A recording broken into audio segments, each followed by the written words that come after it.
Buenos saludos por aquí, Marielis Acevedo Irizarry, periodista de política en el Diario de Nueva York y también la persona encargada de la cobertura diaria sobre los temas de Puerto Rico, lo que tiene que ver con la isla y lo que tiene que ver con la diáspora. Y precisamente hoy vamos a conectarnos con la diáspora puertorriqueña en Pensilvania, porque como editora, para mí es muy importante conectar con las distintas voces de la diáspora puertorriqueña en los distintos estados, particularmente en un año tan importante como este que es año electoral. Para los que no lo saben, los puertorriqueños somos la segunda diáspora más grande hispana después de los mexicanos, así que pueden quizás así un poco visualizar fundamentalmente la importancia que representa la comunidad en varios aspectos. La menciono el electoral porque estamos pues en un año electoral, pero culturalmente, económicamente ha sido, pues como ustedes saben, muchas las contribuciones de los puertorriqueños en Estados Unidos. Today we are going to move to Lancaster, a city in the south central part of Pennsylvania,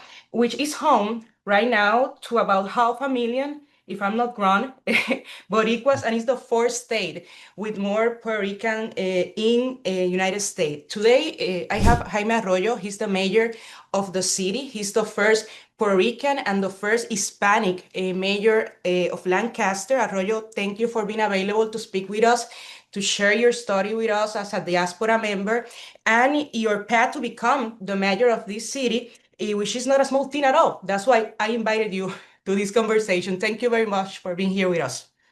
Yeah, my pleasure. Thanks for having me. Well, let's start from the beginning. You were a toddler when you moved with your family to Pennsylvania, specifically Lancaster, but you are from Ponce. Ponce es Ponce y lo demás es parking. En inglés, Ponce is Ponce and the rest is parking. So I have a ponceño here today in this segment. So after you and your family migrated to Lancaster, how was it growing up as a Puerto Rican in the city? How many challenges did you face? What were those challenges specifically? Yeah. So my family came here from Ponce when I was just about 2 years old. Mhm, Um, my mom went to high school in Puerto Rico where she met my dad and had me and mhm, they came to Lancaster for economic opportunity. And I used to ask my father, why did we come to Pennsylvania? For those not familiar with the weather, it gets cold mhm. here during the Okay. winter. Uh-huh. So when the snow falls and it gets cold, I'm just like, why did we left the beaches, we flew over Miami, we flew all over the United States and landed right here in cold Pennsylvania. And the reason was because my grandfather Mhm, used to fly back and forth from Puerto Rico to work here in mhm. Pennsylvania, the farms, and provide for the family back home. So my family was very familiar with this area when they decided to move here. Okay. And it's a common story for a lot of Boricuas that come to Pennsylvania, Mhm. share that similar story. So there's actually, I believe, close to 1 million Puerto Ricans here in Pennsylvania. Mhm. Lancaster City is 30% Puerto Rican, 40% Latino. Wow. So most of the population is Puerto Rican in Yeah, Lancaster. yeah. So we have, a large Puerto Rican community here. And it's taken, our city's almost 300 years old. It's older than the country itself, and it's taken this long Wow. for us to have representation at this level. So, growing up in Lancaster City, I grew up here, went to high school here, and growing up, some of the challenges weren't always challenges from Mhm. my view, right? You grow up here and it's the community you come in and you kind of romanticize your upbringing, but as you get older, you start to learn sometimes how the stack is against you, and whether it's underfunded education for our city schools, whether Mhm. it's housing that started to become more and more unaffordable for our community. Starting businesses started getting harder and harder to do for our community. So a lot of things that brought my community here, excuse me, my family here, started making it challenging for a lot of families like mine to stay here. Right. And that actually led myself to want to get more involved in community development work and also politics. But I read that you weren't always into politics specifically, No. right? You were not. When that started to change, when did you say, okay, let's do this. I have to do something else for my Yeah. community. for my country, for Puerto Rico, ¿verdad? También. Ujú, Yeah, so I was a first generation college grad. ujú, So I was the first person in my family to go to college, graduate from college, ended up getting my master's, and I actually started my career in banking. So, I think like a lot of, first generation kids, they want to get a good paying job, they want to provide for their family, and hopefully see the fruits from a lot of what their parents had to go through. And as hard as they worked, you want to, show up for that. So I started my career in banking, and it was within that system I started to recognize some of the systemic barriers that existed for our community within banking, and whether it's a lack of financial literacy and education, but then also systems that such as redlining that go back decades for Black and Brown communities that really limited our community from growing, getting home ownership, building equity, building wealth. I started to see that firsthand in the banking system. So I actually left banking and went to a community development organization where called Assets, where we actually helped entrepreneurs, specifically Latino, Black-owned, women-owned businesses, to get ujú, started, to grow their businesses. We did micro lending and provided grants for them to start and grow their businesses. And it was there where I met one of my mentors, Jess King, who ujú. in 2017, I believe it was, 2018, she ran for Congress. And I Okay. remember having the conversation with her of, why are you running for Congress? Why are you getting involved in politics? We're doing the work right here in this organization. And she told me and she taught me that if we want to have mass change for our community, we have to change policy. Okay. And policy is how we can really change the rules of the game to make sure that we are building systems that are inclusive of our communities and equitable for everyone. So that's what got me piqued my interest in politics. And I ended up running for city council in 2019 and started serving in 2020, which we all know what happened that year. But that's really understanding that policy change is necessary to positively impact our community was necessary, and that's what got me involved. What message do you think your story can send to new generations of Puerto Ricans that maybe are thinking, um, I don't feel that I have a voice in politics in the community, but I am part of this community. Mhm. So how you think your story can change other person, other new generations in that process specifically? Yeah, I think in a couple ways. First and foremost, representation. Mhm, I think sometimes there's a saying that you can't see what, or you can't be what you can't see.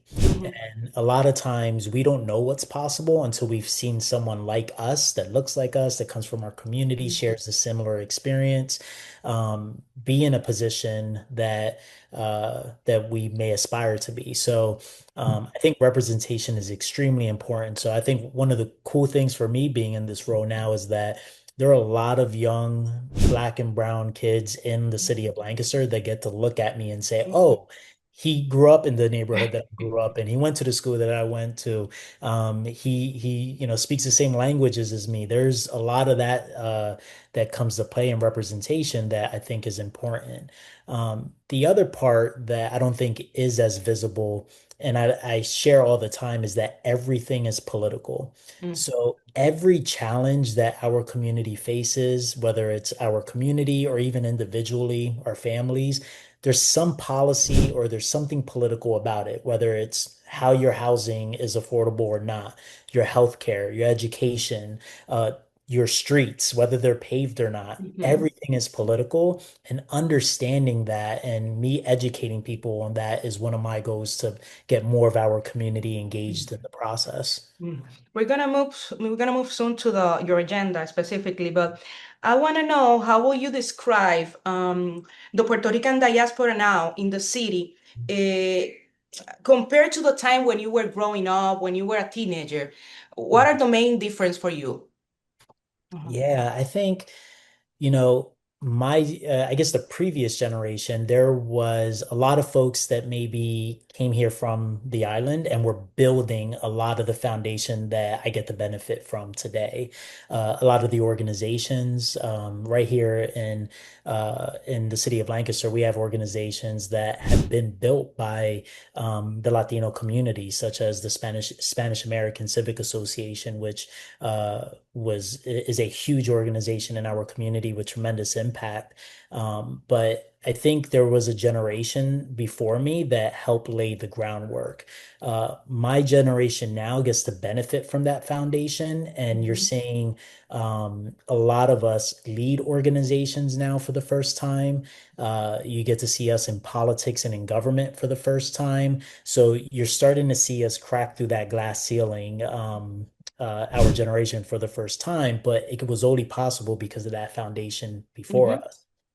So in the city of Lancaster, I love to brag about, yes, I became the mayor, but we have the first Latina that is the CEO of Community Action Partnership, which is the largest anti-poverty organization in the county. We have Pedro Rivera, that is the president of Thaddeus Stevens College, which is one of the best trade schools in the state. We have Jose Lopez, who's the CEO of SACA. We have Dan Betancourt, who is the CEO of Finanta, who's Boricua, and one of the largest CDFIs, community development financial institutions in the central PA. We had last year, he retired, but we had our first Puerto Rican chief of police for the city of Lancaster. Okay. So you started to see a lot of us starting to take leadership roles in our community. So the diaspora, Puerto Rican diaspora in Pennsylvania, is still strong and influential. Absolutely. I think you're really starting to see our power show itself in recent years. Hmm. And what made the Puerto Rican reality different from other, or the reality of, I don't know, the Mexicans, the Colombian people, the Dominican people? I know many Dominicans in Pennsylvania as well. So what are the main difference? I actually think we're more alike. I think Puerto Ricans, there are a lot more of us in this area. Hmm. But I think honestly, Puerto Ricans have only been able to advance because of other Latino leaders as well. So the Dominican community in the city of Lancaster are strong entrepreneurs. They Hmm. have a lot of small businesses and Hmm. do a great job in the entrepreneurial lane. The person that started the Spanish American Civic Association, SACA, is Cuban, Carlos Guapera. Okay. So while Puerto Ricans are more in numbers, I think our strength comes because we have a large Latino community that works well Hmm. together. And I think that is one important piece for Puerto Ricans to acknowledge as well, is that our challenges as a Latino community, while we all have different types of challenges, it's important for us to show up as allies for each other because we are all Latinos at the end of the day. And, we do have a privilege of citizenship, which is a huge privilege that a lot of our Latino brothers and sisters don't have. And that means it's even more important for us to step up and make sure that we're showing up as allies. You mentioned affordable housing, right? And some of the top priorities in your agenda are to impulse equitable growth, empower small businesses. I'm aware that during your time in the city council, that was in the middle of the pandemic, COVID, Mhm. you advanced a small business relief fund. My question is, what do you think you have achieved so far in that direction as a mayor? Yeah. So I was very excited. I think during city council, Mhm. I was able to accomplish a lot, whether it was supporting small businesses through the pandemic, even when we invested a lot of money into affordable housing projects as well as a city councilor that, the last couple of weeks I've been going to a lot of ribbon cuttings and tours of some of the projects that those dollars funded and are starting to open up again. So it's been cool to see a lot of that success. As mayor, one of the things that I've been really focusing on, especially my first year, is around how we're delivering services.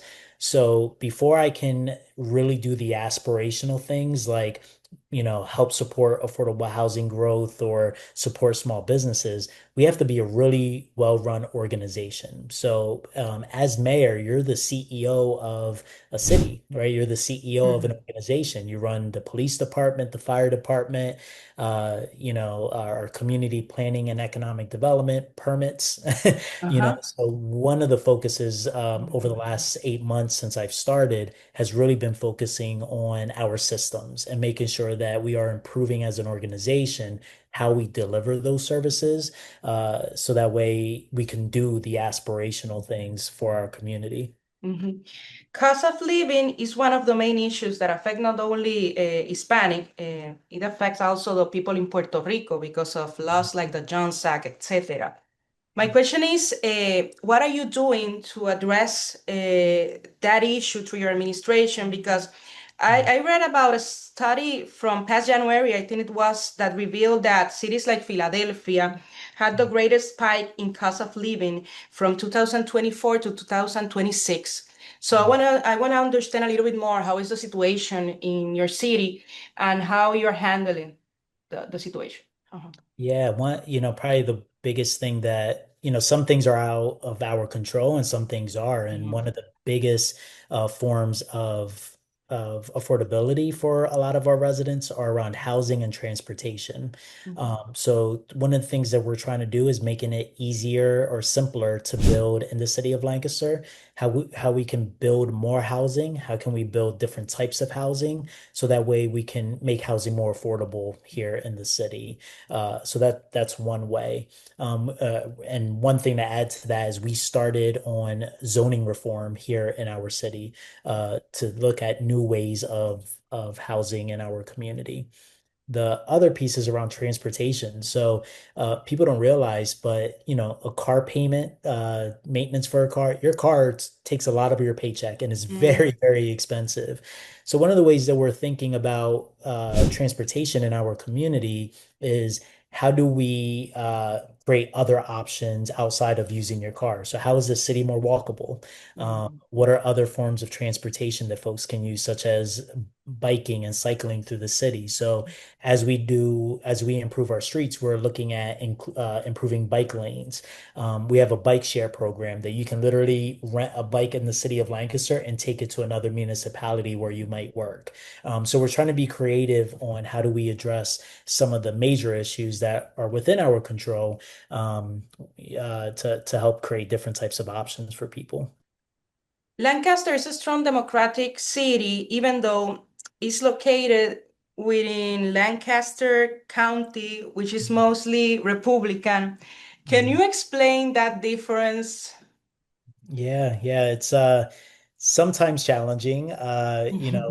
The city of Lancaster is this blue dot in in a red county. But what I will say is while ideologically there's some differences, there are also a lot of similarities. So, regardless of Democrat or Republican, I've been able to work with Mhm. Democrats and Republicans to accomplish certain things in our community, whether that was before I was mayor and even now having good conversations Mhm. with folks to think about how do we benefit everyone in our community. And I think some of the things on a local level, it doesn't matter if you're a Democrat or Republican, right? We want our streets paved. We want Mhm. good walk quality of water when we turn it on, right? We want good schools for our kids. We want good we want trees planted, we want those types of things. So regardless if you're Democrat or Republican, we're really focused on your quality of life issues. What are the things that affect everyone? Mhm. And that's where we find common ground to solve some of these issues. Another big debate are the midterms election in November, right? As a swing state, Pennsylvania is expected to play a key role in determining which party controls the U.S. House of Representatives. I Mhm. want to know how many seats do you think Democrats can split in the next election? If you have any, idea. Yeah, that's a good question. I probably can't take a guess on how Mhm. many we can flip because but what I will say is Mhm. that these midterms are going to be extremely important. So I Mhm. mentioned earlier that, one of the things I want to do in my role is educate our community on how important politics and uh, is for us. And that's not just in this level for mayor. So it's great that we have a Boricua as mayor, but we also need representation and we need allies in state government, right? Our state representatives and our state senators. We need judges that are going to be supportive of our community. We need Congress people, senators. We need a president, right, that is supportive of our community and that is going to advance policies that benefit all of us. And these midterms are going to be critical to make sure that, our community can do well in the future. I think we've seen what can happen when we don't have allies in these positions. Our community for generations has suffered, but in the last 18 months, 2 years, we have just seen something that I didn't think we would see in my lifetime. As much progress as we've made, we've taken so much step backwards because of the policies that are being advanced. So, as mayor, one of the things that I hope, I don't know how many we're going to flip. I hope we flip all of them and make them all blue. But, it's important to know that we need allies at all levels of governments, local, state, and federal, to make sure that our community can do well. In the general election, many Hispanic, including Puerto Ricans, voted for Trump in Mhm. Pennsylvania también. Eh, what message are the Democrats delivering right now to Hispanic voters in anticipation of the midterms election? And I ask you this because part of the analysis after the general election was that the outreach to Hispanic from the Democratic Party wasn't enough, that didn't work. So, what are you doing as a whole, for example, in Pennsylvania, to reach those voters? Yeah. So I'll say I agree. I think anyone that is involved in politics and looking to get Latinos in general to vote, have to understand that not all Latinos are the same. So I mentioned earlier that we are stronger together and we have different issues that we care about, and someone that's Puerto Rican has different issues that they might care about compared to someone that might be Mexican American, right? And I think that is something that all folks running for office and all parties have to understand that yes, we're Latinos and we're very different as well, and we have different issues that we care about. Here in Pennsylvania, I think one way that the party has done a good job in reaching not just Latino voters, but voters in general, is that we knock on doors. So, Okay. specifically in Lancaster County, I think it's real easy to think about social media and your message out there. That's been the easy way to get your message out. Here in Lancaster County, Central PA, and I think in Pennsylvania in general, we do a good job of knocking on doors to talk to Democrats, Republicans, Independents, to have conversations. Because I think that's the real way that you're really going to be able to encourage someone to vote, but then also maybe change their mind. If they thought one thing was important, there might be another way to tackle that problem, and you get to share your ideas. You get to hear their concerns. When I knock on doors, every neighborhood here in the city is different. They have different issues, and it's important for me to have those conversations. So I think we do a really good job of going door to door to talk to voters. In the last few years, do you think more Hispanic has moved to the Republican Party? Because that's a big discussion. I have spoken with leaders, Republican leaders, and Mhm. they say that yes, more Hispanic are moving to the Republican Party. Do Mhm. you agree with that? How you see the panorama? Yeah, I don't know the exact data or the numbers of where people are shifting to. I think we did see an increase in Latinos in general vote for the Republican Party in the last election. And I think that just shows that we have to share more about why democratic policies are going to be better for our community. I think we started seeing some of the consequences around immigration, first and foremost around how our community is being treated through Republican policies. Affordability, that's a big one. And for Puerto Ricans, I think look no further than the water crisis that's happening right now on the island is that uh, there's just been zero attention paid by our Republican leaders at the federal government to help support American citizens, right? Mhm. American citizens aren't getting any help. So I think that um, you know, understanding what's happened over the last 2 years is important to think about how we're going to vote moving forward, knowing that the Republican Party has not had our best interests in mind.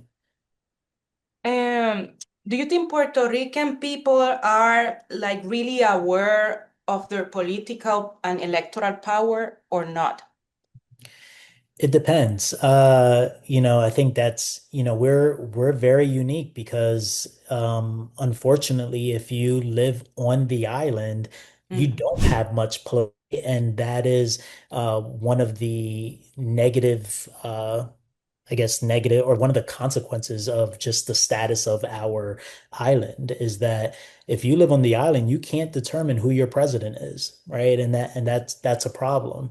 On the mainland, I think in the United, here in Pennsylvania, one of the things that we're trying to encourage is that you do have political power. And I think one of the ways that we can help people back home is by assuming political power here in the United States to make sure that policies are supporting not just our folks right here in Lancaster and in Pennsylvania, but also back on the island as well. So, I feel a big responsibility to advocate for Puerto Ricans back on the island because I know that there are barriers to their political power and what can happen there. It's not to say that they don't have any because there is a lot of movements that are happening on the island, but it's harder, and that's the reality of the status right now.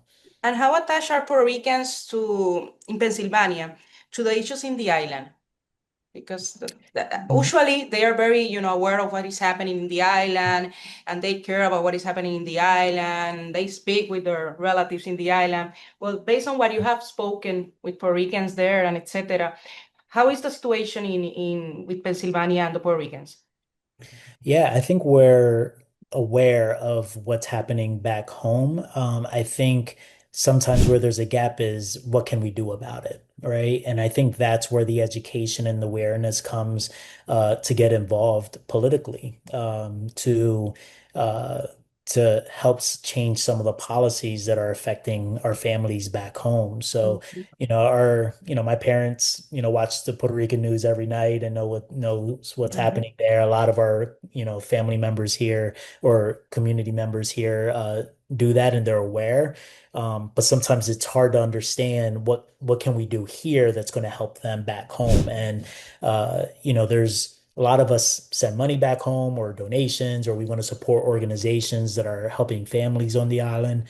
But I go back to, the beginning of this interview. Everything is political. So there are Mhm. policies that have been made over decades that are creating some of the issues that we see today. And until we understand that we have to change that policy, we're not going to benefit our community back home or here on the mainland uh, in the long term. I want to finish with this one. What is your main concern on the ongoing issues that are occurring right now in the island, and in which way can they be dealt with from the diaspora specifically? Yeah. So You mentioned the water crisis, yeah, yeah. but I don't know if you have any other, concern specific. Yeah, I mean, affordability is a big one. I think some of the challenges we see here, we're seeing there, right? I think a lot about housing on the island for folks. So, my family came to the United Mhm. States not because they necessarily wanted to, right? It's because they had to. So, a lot of folks leave their home, and this is true of immigration in general, right? A lot of people, I think, would prefer to stay where they're at, but they're forced out for whatever reason, right? Economics, right? They can't afford to live home anymore. Climate change is forcing a lot of people to move on. And So I think a lot about the affordability on the island. How can people afford to stay if they want to and raise their families? Education is huge, right? Education on the island is significantly underfunded. Agriculture, the Puerto Rico imports most of its food on the island when it's rich with resources and agriculture Ujú. there to support the population, and they're forced to, because of policy, to import most of their food and resources. Though a lot of the issues that we deal with here in Pennsylvania, you can also say in Puerto Rico, there's a lot of those challenges. But they're limited on how they can change that. So I think it's important for Puerto Ricans across the diaspora to understand what are their limits and what is the potential that they can help everyone through policy change. And what contact, if any, do you have like with leaders of the diaspora or other leaders of the Democratic Party, for example, in New York, right now? Yeah, so I'm connected with an organization called the National Puerto Rican Agenda. Ujú, They recently, earlier this year, they had their uh, summit, their annual summit here in Lancaster City that brought Puerto Rican leaders from New York, Chicago, Philadelphia, Florida, all together to talk a lot about some of the things that we just mentioned, right? ujú. Economic agenda, civic engagement, education, healthcare for Puerto Ricans, and what are some things that we could do across the diaspora to help? So, I don't pretend to have all the answers. I don't. But I'm trying my best to connect with other Boricuas across the diaspora to figure out what role can I play to support, to help, to advocate, using my position to raise our voice as much as I can. Well, you listened to Jaime Arroyo, the mayor of Lancaster, Pennsylvania. Mayor, I appreciate your time a lot. Thank you very much for being available to answer all my questions. Because for me, it's very important to understand, to listen to the story behind the faces of the diaspora leaders. Yo pienso que esa es la mejor manera también de uno poder entender la realidad puertorriqueña. Y termino en español porque empecé en español. Así que le agradezco mucho su tiempo. Seguiremos en contacto porque sé que están pasando muchas cosas y que Pensilvania va a ser clave, ¿verdad? Como también lo dijimos ya y lo conversamos. Así que, de nuevo, muchas gracias y seguimos en contacto.